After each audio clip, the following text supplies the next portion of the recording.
Bonjour à tous, j'espère que vous allez bien. On se retrouve pour le dernier brief de cette semaine en ce vendredi 20 janvier 2023. Petite mise à jour BTC assez rapide.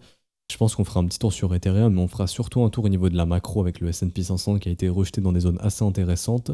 Et j'irai voir un asset qui peut être intéressant vu qu'on reprend un petit peu l'analyse graphique des altcoins. Pour être honnête, j'ai pas encore bien réfléchi, donc du coup, je vais y réfléchir. Je vais y réfléchir, on verra ce qu'on ira voir. Et d'ailleurs, oui, n'oubliez pas hein, le concours qui est toujours dispo sur le Twitter. Hein, les résultats le tirage au sort, ce sera le 31 janvier pour tenter de gagner 2000 € à deux, donc 1000 € chacun. Il suffit simplement de RT le tweet, follow le trône, créer un compte sur BitGet via notre lien partenaire. D'ailleurs, vous avez 15% de réduction sur vos frais via notre lien, ce qui rend la plateforme BitGet beaucoup plus compétitive que d'autres plateformes. Vous pouvez trader 100 KYC. Je sais qu'il y a beaucoup de trades qui sont plus dispo sur Binance en France, du coup qui deviennent dispo sur BitGet. Donc voilà, n'hésitez pas à les checker, aussi à me faire un retour sur la plateforme, ça me ferait plaisir. Et voilà, et n'hésitez pas à participer, hein, simplement mettre votre user ID. Donc une fois que vous êtes sur BitGet, vous l'avez, vous identifiez un ami ou une amie, et vous êtes comptabilisé pour le tirage au sort bientôt, 500 participations. Alors du coup, le Bitcoin, donc je pense personnellement qu'on va rentrer dans un range qui peut durer quelques temps. C'est-à-dire qu'ici, on est en train de faire une belle bougie d'indécision en weekly qui, pour moi, simplement va s'apparenter. Je sais pas si ça se dit ce que j'ai dit. Waouh, ça se dit pas, je suis désolé. Euh, En fait, ça va simplement être notre range, notre zone de combat en weekly, en hebdomadaire. Donc, en fait, ici, le haut de la zone de combat, le bas de la zone de combat. Et le marché va rester bloqué soit une semaine, 2 semaines, 3 semaines, ou plus ou moins, ou se reverse en fait la semaine prochaine. En fait, ce qu'il faut comprendre ici, c'est que si le prix fait ça la semaine prochaine, ça c'est ce qu'on appelle une pattern de retournement. L'indicateur ici qui est dispo dans l'école va en fait simplement ici nous pop un petit triangle. Donc la couleur, ça dépendra d'autres paramètres. Mais en fait, généralement, quand les triangles arrivent, c'est qu'on est sur des retournements. Donc, par exemple, ici, le triangle pop, hein, mais le signal en fait c'est cette bougie. Donc le top était là, le triangle pop ici, nous avons notre top, le triangle il pop ici, c'est notre top, et ça en fait, ça fait des résistances qui deviennent très puissantes. Et du coup, vous avez aussi pareil avec des signaux haussiers. Donc par exemple, ici, on a eu un premier triangle, un deuxième triangle, et quand vous avez un triangle et un deuxième triangle, généralement, on va créer ce qu'on appelle des W weekly. Donc là, ça veut dire que cette zone devient très puissante. Hein. La zone des 16005, 15600 devient très très puissante. Ça veut dire que, imaginons que on a la semaine prochaine le signal, on aura donc un triangle rouge ici, ok, ce qui voudra dire qu'on revient faire une résistance ici, donc une résistance très importante, et du coup le support est très important, il est où? Il est là. Donc ça pourrait indiquer en fait au marché qu'on est en train de rentrer dans un gros range, qui peut être très épuisant psychologiquement, et un range ça se traite comment? Tout simplement, ça sera un range weekly, bad range c'est ici, donc ça correspond, je vais un petit peu augmenter les valeurs, on va passer sur du 0,80, pour étendre le range, et ici on va passer sur du 0,20, hop, comme ceci. Donc haut de range, pardon, ici, bas de range ici, mid range. Donc le prix qui pourrait par exemple venir mid range, faire ce qu'on appelle ici le Wyckoff check de cette structure, donc simplement le fait de revenir tester la ligne de coup. Hop, quand vous avez un breakout d'une structure en W, le marché peut revenir chercher justement ce point de breakout et aller dans l'autre sens. Donc simplement confirmer que cette structure tient bien. Par contre, si vraiment on est en train de créer un range ici, hein, parce qu'encore une fois, je le répète, mais un triangle rouge ici, et la semaine prochaine, si on fait ça, lui, l'indicateur, il va vous détecter directement un petit triangle rouge, pareil, et ça va marquer une grosse résistance, et ce sera un signal de retournement du marché en hebdomadaire, donc on aura des chances de retracer. Et comme je le dis, vu qu'on a deux triangles jolis ici qui se sont formés, ça deviendrait une zone assez importante, d'où justement la possibilité de faire un énorme range ici, d'avoir tout le monde, si on dit, qui attend encore une fois les 10, 12, 14 000 qui ne viendront jamais, et du coup un Bitcoin qui pourrait simplement faire ça, et derrière faire des grosses structures de retournement et recommencer à marcher haussier. Ça, c'est au cas où le Bitcoin se retourne. Encore une fois, pour l'instant, là, la bougie, je pense qu'il y a de grosses probas de la clôturer comme ça, c'est-à-dire d'avoir un week-end ennuyeux, et aujourd'hui, pas trop de mouvement, enfin, on verra bien encore une fois.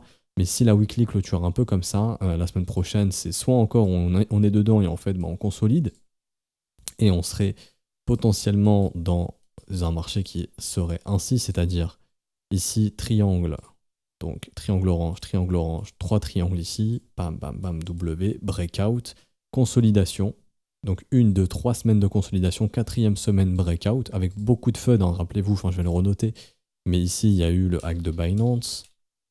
Il y a eu, pour ceux qui s'en souviennent, le DPEG de USDT qui était descendu vers les 0,90 je crois de mémoire. Et il y avait eu aussi du coup USDT et Finex attaqués en justice. Et puis quelques semaines plus tard, il y avait eu le hack de la plateforme Yobi. Mais en tout cas, on s'est bouffé tous FUD ici. Et en fait, quand vous avez autant de FUD et de news négatives, quand le prix il tient, c'est que c'est aussi en fait. C'est ni plus ni moins, c'est pas plus compliqué que ça. Et là, cette nuit, je crois que Genesis a déclaré faillite officiellement. Si je dis pas de bêtises, à moins que ça soit officiel dans les prochaines heures, prochains jours. Mais pour l'instant, le marché, quand tu regardes le graphique en weekly, il s'en fout. Donc ici, je le rappelle, en grosse résistance, c'est pour ça que le prix est en train de consolider, il va pas breaker comme ça du jour au lendemain. On peut peut-être rester 2, 3, 4 semaines avant de breakout ici, instaurer du doute, de la peur. Les plus petits portefeuilles ont assez peur quand même, hein, ici, quand je vais voir les CVD, des petits ordres, donc entre 1000 et 10 000 dollars, on voit que ça continue de vendre à mort ici, pourtant le prix ne baisse pas. Je vais vous montrer ça, mais là on est en train de faire hop, un big support ici. Je vais juste attendre que le CVD il charge, en espérant qu'il charge. Sinon c'est un peu relou. Alors, voilà. Mais vous voyez ici en gros, vous avez votre Bitcoin qui monte, hein, mais les gens qui voient ça comme une opportunité pour se barrer. Il avait marché, il marche plus. Fonctionne s'il te plaît. Voilà. Donc là, vous voyez, on est en train de nous dire que depuis le 1er janvier 2023, il y a beaucoup plus de sell market sur les ordres qui vont de 1000 dollars à 10 000 dollars que de buy market. Et ce qui est intéressant, c'est de voir que là, depuis le 13 janvier, pareil, il y a toujours plus de sell market que de buy market. Donc les gens vendent au marché, mais le marché baisse pas en fait. Le marché baisse pas. Donc c'est-à-dire qu'en limite, il y a des ordres qui viennent soutenir le prix. Là, par exemple, je le vois ici, mais là, il y a vraiment des gros murs d'achat de 20 200, enfin maintenant de 20 004 jusqu'à 20 007. Il y a aussi des murs de vente qui sont venus se former ici de 21 100 à 21 300. Ça, j'en parlerai après. On en avait parlé de cette zone ici qui était assez importante hier, il me semble de mémoire. Et pour revenir du coup sur le CVD, hop, non. Ici, les gens continuent de vendre. Alors que les ordres ici allant de 1 million à 10 millions, il y a une légère consolidation, mais sans plus, pour l'instant. Donc vous voyez les petits ordres qui sont beaucoup plus vendeurs que les grosses whales ici, qui sont plutôt à l'achat pour l'instant, en tout cas sont fortement à l'achat depuis le 5 janvier. Et du coup, c'est ce qui a initié ce move. Point important à noter, le premium sur le GBTC qui rebaisse. Ici, on est passé de 39 à 42, donc il y a ici la smart money qui a un peu vendu la résistance. Maintenant, ce qu'il faut voir, c'est est-ce qu'on va aller chercher un plus bas et du coup poursuivre cette offre importante. Donc là, à ce moment-là, le prix aura de grandes chances de chuter. Même chose sur Ethereum où ça a rebaissé un petit peu. Par contre, si, imaginons, semaine prochaine, le premium il se remet à monter, c'est que bon, c'était des prises de bénéfices classiques, mais c'est bon, le dip il est fini, on aura une nouvelle accélération du prix. Intéressant de noter également le marché option, on en a parlé. Pour le 27 janvier, il y avait de nouvelles datas. Maintenant, le gros point à défendre pour les acheteurs de puts, c'est plus 20 000, c'est 21 000.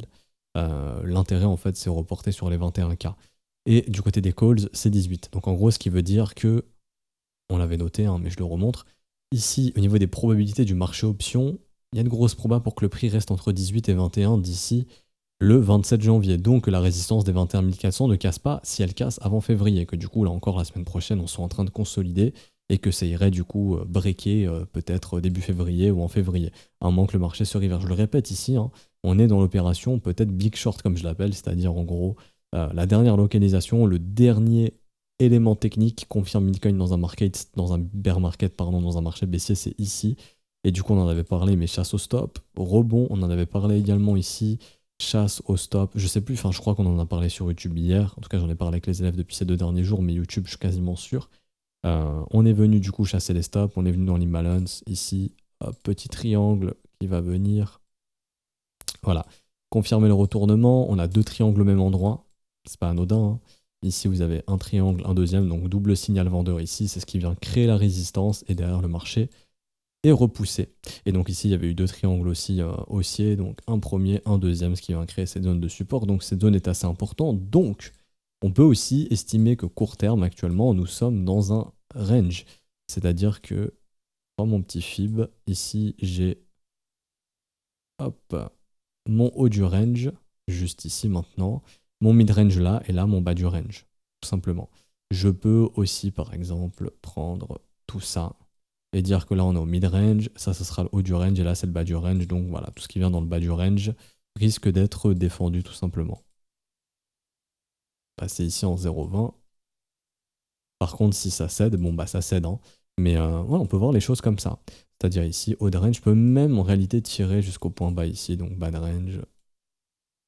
Hop, haut de range ici, bas de range, et puis tout ce qui vient dans le bas de range au niveau des extrémités serait plutôt intéressant pour les acheteurs, et tout ce qui vient en haut de range, ce serait intéressant pour les vendeurs.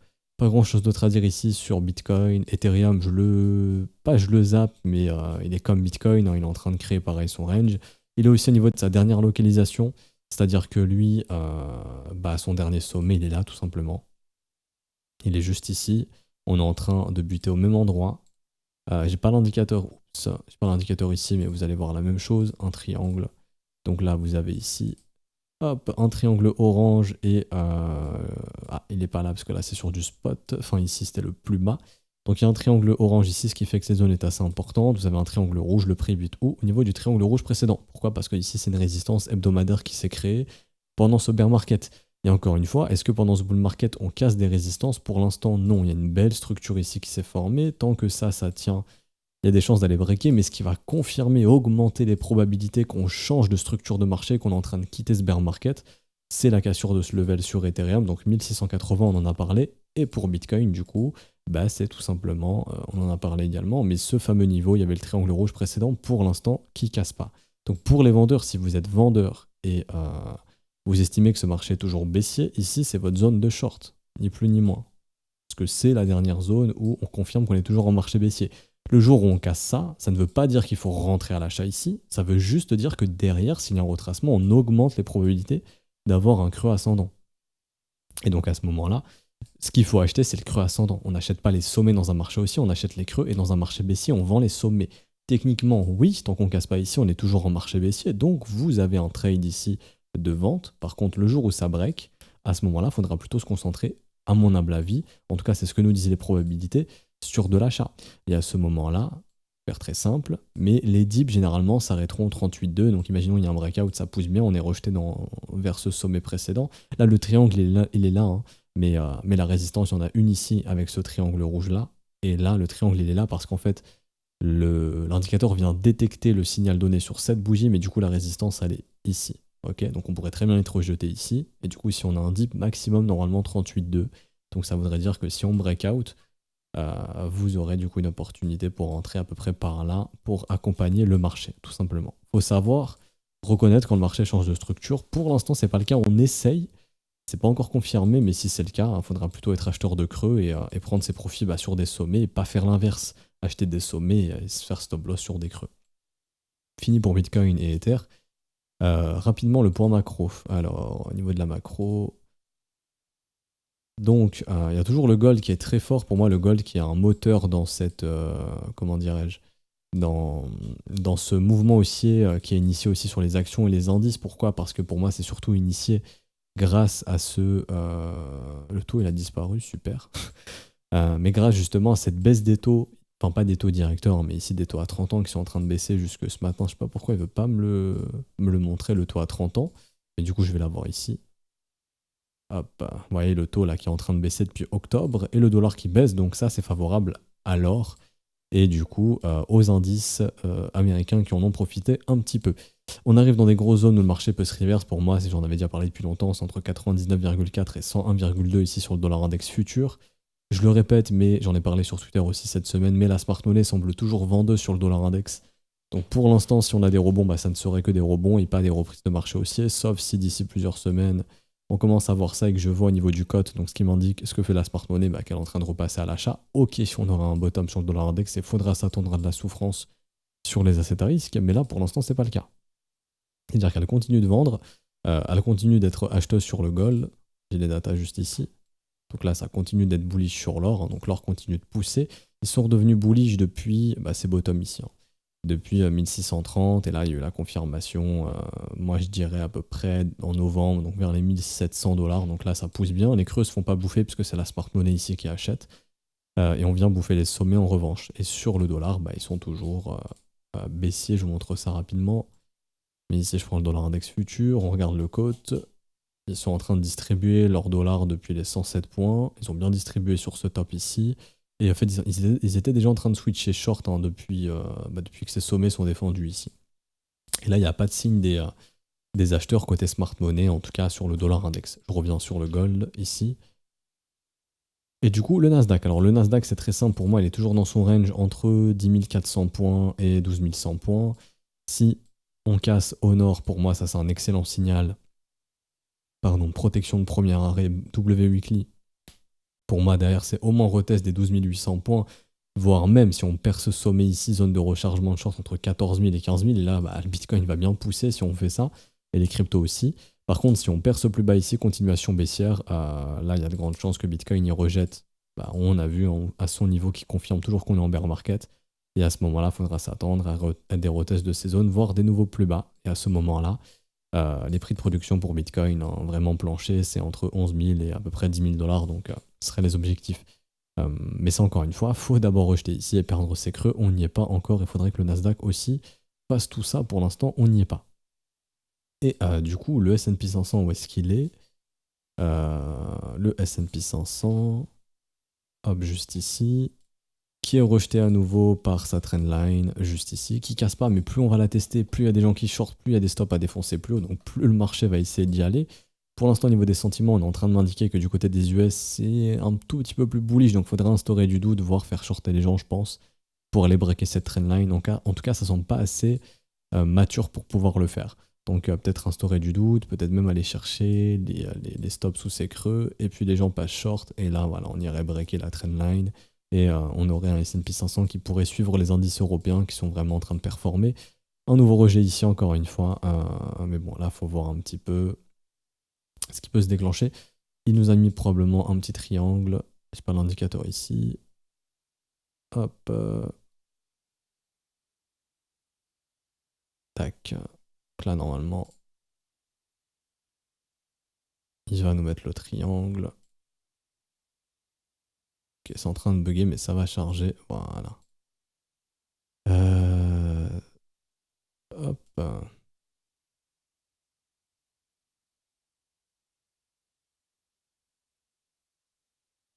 Non, il veut pas charger sur ce layout. Faudrait que je refresh. Mais bon, c'est pas grave, je vais aller le chercher ailleurs. Pour venir ici. Parce que là, l'indicateur est fonctionnel. Alors, daily. On va attendre que ça charge, à moins qu'il veuille pas charger. Je sais pas pourquoi il veut pas charger aujourd'hui en daily sur le S&P 500. Assez bizarre, on va actualiser, mais bon, c'est pas grave. Hein. Normalement, il y a le signal qui est déclenché. Je pense que mon TradingView, il bug comme d'hab. Alors...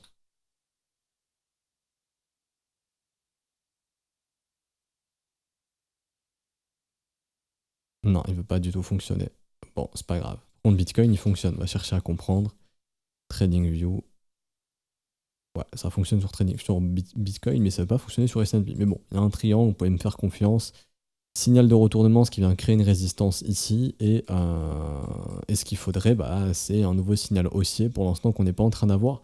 Moi, perso, ce que je surveille, c'est le maintien de cette zone de prix qui a déclenché le range et le breakout. Si on réintègre sous les 3900, je pense qu'il y aura des probabilités du coup d'essayer d'aller chercher sous les creux, donc sous 3800. Si on fait ça, ça fait quand même un moins 4% quasiment sur le S&P 500. C'est ce qui peut mettre des coups de pression justement aux autres assets à risque, dont Bitcoin. Donc il faudra faire extrêmement attention à ça. Mais en tout cas, le S&P 500, énième rejet, signal baissier ici. Il faut faire attention, si les 3900 tiennent, ok, il n'y a pas de problème. On peut même s'amuser à mécher un petit peu, là, chasser le stop de ce creux, pourquoi pas, pour aller plus haut. Mais s'il n'y a aucune réaction haussière ici, attention derrière à la réaction baissière qui peut se mettre en place. Et du coup, pour finir, on va aller checker un petit asset sur BitGet. Donc hier, on avait vu QNT ici en échelle hebdomadaire, qui graphiquement est toujours assez sympa. Et du coup, rapidement, je vais juste checker un petit asset qui me dit quelque chose.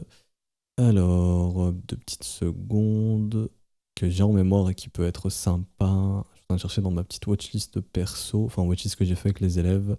On peut avoir des petits trucs intéressants. Alors...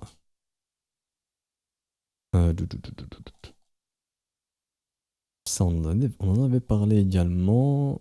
Ça, on en avait parlé aussi. QNT, on en a parlé hier. Ouais, il y a Woof qui est un petit peu parti, mais qui graphiquement commence à vraiment être pas trop dégueulasse, dans le sens où ici, on va passer en grand écran, mais on a maintenu ces creux ici très bien. Encore une fois, vous voyez en W weekly, quand c'est bien fait, quand c'est bien localisé, c'est très puissant. Signal qui est déclenché ici. Petite poussée, on est venu casser le sommet précédent ici. Donc oui, il augmente les probabilités pour moi d'être un asset qui peut potentiellement être en train de se reverse. Donc là, je serais plutôt apte à essayer de trouver le prochain creux ascendant ici sur ce genre d'asset. Donc mon objectif serait vers les 38,2, mais pour ce faire, là je suis en weekly, je passerai en daily et j'essaierai de trouver un signal de force. Donc par exemple, une pattern de retournement comme ceci qui me confirme que j'ai une entrée potentielle ici, un stop loss ici et que je peux aller chercher plus haut. Et donc je cherche à rentrer sur les creux. En revanche, si j'ai aucun signal, à ce moment-là, je vais attendre le retour sur la ligne de coup localisé en pleine zone de rechargement. Et donc là, ce serait au niveau des 14 centimes de dollars. À l'instant T, le signal est bien, mais je ne rentrerai pas sur ces sommets ici. Comme je vous ai dit, soit il y a des signaux de force ici, et là on peut jouer de la continuation, soit il n'y en a pas, et à ce moment-là, on se concentre sur le développement du prix dans la zone de rechargement. Et du coup, toujours suivre creux ascendant ici, et du coup, potentiel creux ascendant. Ah oui, je viens de me rappeler. On m'avait demandé ce que je pensais de Casper, je ne sais pas ici s'il est sur BitGet, s'il y est super. Alors, Casper, pour faire assez simple, là j'ai besoin d'un petit peu plus d'historique, on va aller le chercher ici. Hop. Et là, tout ce que je vous montre, c'est tradable sur BitGet. Hop. Donc on va aller chercher ça, il y a le plus d'historique. Non, c'est même pas ici. Ça doit être ici, je pense. Ouais. Alors, ici, on a un creux, deux creux, trois creux ascendants. Donc ça montre que, je pense que l'indicateur il va marcher ici quand même, sinon c'est un peu relou. Enfin, il est censé marcher partout, c'est juste que ce matin, je pense que la data de TradingView elle est un petit peu en PLS, mais oui, c'est bon. Ça fonctionne, je vais juste te dire de retirer quelques petits trucs dont on n'a pas besoin.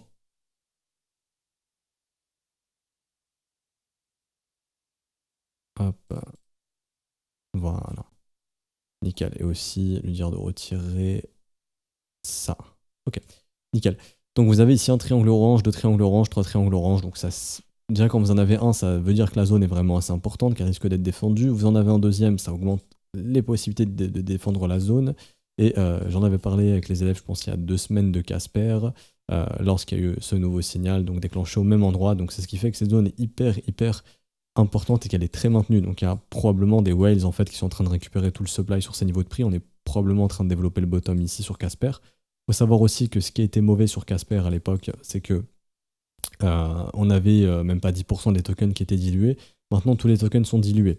Et donc graphiquement, ça n'a plus rien à voir. C'est-à-dire que là, je vais tout delete et je vais vous remettre à la zone importante qui est ici. Et là, vous voyez que graphiquement, ça n'a plus rien à voir. Le marché est clairement en train de... Pour moi, on est en train de poser un sacré bottom ici. Je vais retirer les imbalances, mais voilà, W dans W dans W. Pour moi, il y a un bon bottom qui se pose ici. Depuis ce nouveau signal, très bien également. Donc là, c'est parfait, c'est déclenché. Et l'objectif, encore une fois, c'est d'acheter les creux, puisque ici, bon, il y a W weekly. On n'a pas encore confirmé que on est vraiment sorti de ce bear market, mais en tout cas, pour moi, on est en train de faire une grosse zone d'accumulation. Pour être honnête avec vous, et la prochaine résistance, elle est au niveau justement du précédent signal baissier qui était donné ici. Donc c'est au niveau ici des 4 centimes jusqu'aux environs des 5 centimes 50. Et on est aussi en train de faire... on a fait W ici, dans ce W, donc franchement les zones de prix sont très intéressantes. Ce qu'il faudrait bien sûr pour augmenter les probabilités de sortir de ce range, c'est le breaker, et là on pourrait commencer un retracement assez sympathique. Je prends simplement mon précédent sommet, je trace mon FIB, et puis un objectif pour moi ce serait vers les 38,2, mais là graphiquement ça commence vraiment à être sympathique ici, et pour moi tant que les prix ne repassent pas sous les plus bas, le bottom il est en train de se former, et au mieux ça part maintenant, c'est-à-dire que en breakout et voilà on retrace. Au pire, et franchement ça serait mieux au final, ça reste très plat, et en fait la volatilité se réduit, et voilà, courant 2024 la charte ressemble à ça, et on aura connu en fait notre mouvement baissier, notre phase de capitulation. Là vous voyez graphiquement ça n'a plus rien à voir avec ce qu'on avait avant. Ça c'est un marché qui est baissier, hein. Là c'est un marché qui est en train de potentiellement se reverse. En tout cas on augmente les probabilités de se retourner. Donc pour ceux qui sont intéressés par Casper, je retourne sur CoinMarketCap. Mais bon, pour certains, le fondamental est génial. Moi, je rentrerai jamais dans le fondamental. Je trouve ça beaucoup trop subjectif. Ce que je regarde, c'est est-ce que d'abord on tokenise une idée. Est-ce que cette idée, ça peut ramener de l'argent? Est-ce que ça peut enfin, générer des revenus? Si oui, c'est intéressant. Si ça peut rien ramener comme argent, c'est pas intéressant. Donc ça, c'est un deuxième truc que je regarderai. Et du coup, ici, bon, bah, graphiquement, comme on vient de voir, c'est en train de devenir à plat, mais c'est en train de devenir pas trop moche. Mais surtout, ce qui est méga intéressant, c'est que le circulating supply, il est de 10 milliards maintenant, et on a un total supply de 11 milliards 441 millions. Ce qui veut dire que là, actuellement, le market cap, il est de 380 millions, et si on diluait tous les tokens qui ont été créés jusqu'à aujourd'hui, ça ferait du 407 millions. Mais tout a été dilué, c'est-à-dire qu'avant c'était dégueulasse, on était avec beaucoup moins de tokens, c'est pour ça que le prix en fait il est passé de 20 centimes à l'époque. On était vers les 20 centimes l'année dernière, et on est descendu à 3 centimes parce que tous les tokens ont été dilués, mais maintenant c'est bon, les tokens sont dilués, donc le fondamental il n'a pas bougé à ce que je sais, et les tokens sont dilués, donc c'est une bonne chose. Si vous comprenez pas, ça veut dire quoi, token dilué? Ça veut dire que, en gros, imaginez, demain on vous dit euh, on n'imprimera plus que 5% d'euros. Imaginez. Faut savoir que les fiat ont comment dirais-je, une inflation illimitée en fait. On peut imprimer à l'infini, il n'y a pas comme Bitcoin où il y aura 21 millions de Bitcoin. Là, ce qui est bien sur Casper, c'est qu'en termes d'inflation, on est quasiment au top. Il n'y aura plus de nouveaux Casper, ou en tout cas plus beaucoup de nouveaux Casper qui vont être créés, donc ça fera pas beaucoup de tokens qui peuvent être vendus. C'est comme Bitcoin. Bitcoin, on sait qu'il y en aura 21 millions, et Bitcoin, à l'heure actuelle, on en a 19 267 000. Donc c'est-à-dire qu'on arrive à la fin en fait de la dilution de tokens de Bitcoin. Donc il n'y aura pas beaucoup de nouveaux Bitcoins qui vont être minés. Bah, Casper c'est un peu pareil, il n'y aura plus trop de Casper qui vont sortir. Donc ça c'est une bonne chose. Par contre quand vous avez un asset qui a 10% de ces tokens, bah en gros il y a encore 90% de tokens qui peuvent arriver. Donc par exemple si le supply il est à 10 millions, bah, ça veut dire qu'en fait on peut aller jusqu'à 100 millions de supply. Donc ça fait 90 millions de tokens qui peuvent être créés et être vendus. C'est ce qui fait une grosse offre et c'est ce qui fait que les prix ont du mal à monter. Là, c'est bien sur Casper, on a passé cette phase très très négative. Et du coup, comme on le voit techniquement ici, graphiquement, ça commence à devenir sympa. Un investisseur qui veut spéculer sur ce projet et faire de la plus-value, techniquement, les localisations sont très très bonnes ici. Graphiquement, moi, il y a clairement des signaux tant qu'on tient les 2-3 centimes que ce marché est en train de poser un bottom et que du coup tout ce qui revient bas de range, puisque maintenant en fait on est en train de créer un range, hein, et Bitcoin peut-être qu'il est en train de faire ça aussi, c'est pas impossible. Rappelez-vous les deux petits triangles, on pourrait très bien être ici au niveau de la résistance, revenir vers les creux, tout le monde s'attend à ce qu'on aille plus bas, et ben non.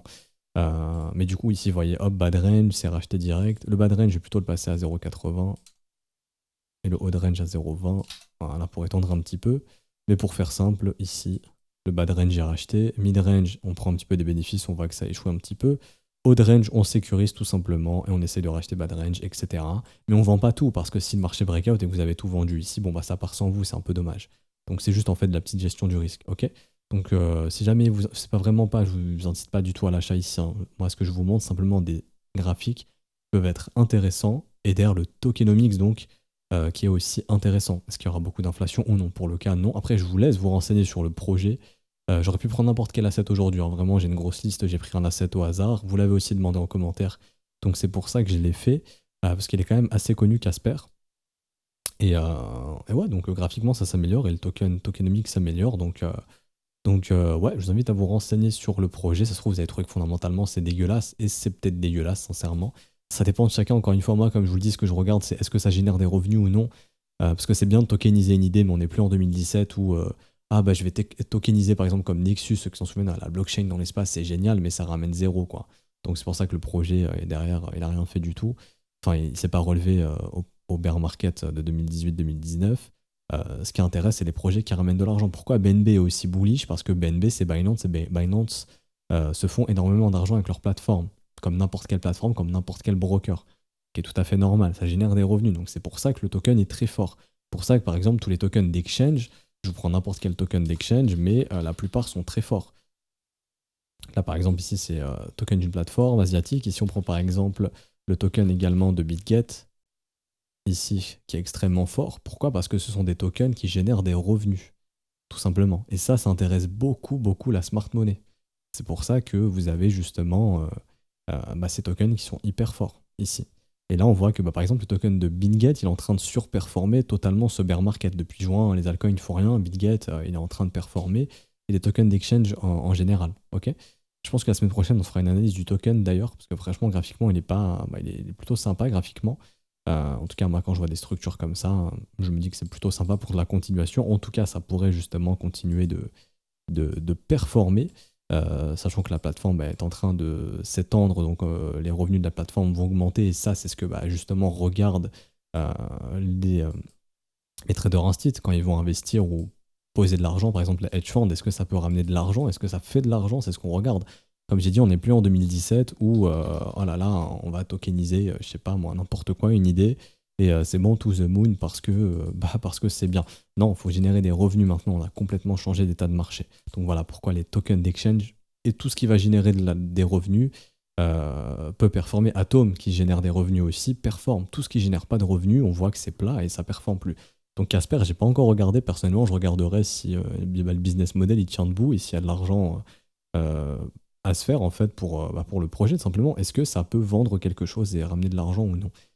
Donc si jamais ça vous intéresse, il est tradable sur BitGet, donc il est très liquide ici, ça se voit, il n'y a pas des mèches dans tous les sens, donc de toute façon les assets sont très liquides en général ici sur BitGet, donc il n'y a pas de problème, le market making est bien fait. Vous avez aussi des réductions sur vos frais si vous passez via notre lien en description. Et voilà, je pense que c'est tout. Du coup, on s'arrête ici pour aujourd'hui. J'espère que ça vous aura plu. Si c'est le cas, n'hésitez pas à laisser un petit pouce bleu, vous abonner si ce n'est pas déjà fait, à nous rejoindre sur Discord. Je vous mets le lien en description et en commentaire. Si vous souhaitez rejoindre l'école, vous pouvez le faire via les modalités crypto à ce stade du mois, donc tout ce qui est paiement BNB, Ethereum, USDT, USDC, BUSD. Vous avez les montants ici. Une fois que la transaction est faite, il suffit simplement d'envoyer l'identifiant de transaction, ce qui s'appelle TXID, au prof. On le valide et on vous met votre rôle élève et vous avez accès à l'école. Je le rappelle en fin de brief, n'hésitez pas à participer au concours, c'est gratuit, ça vous coûte rien du tout, ça vous prend 2 minutes de votre temps.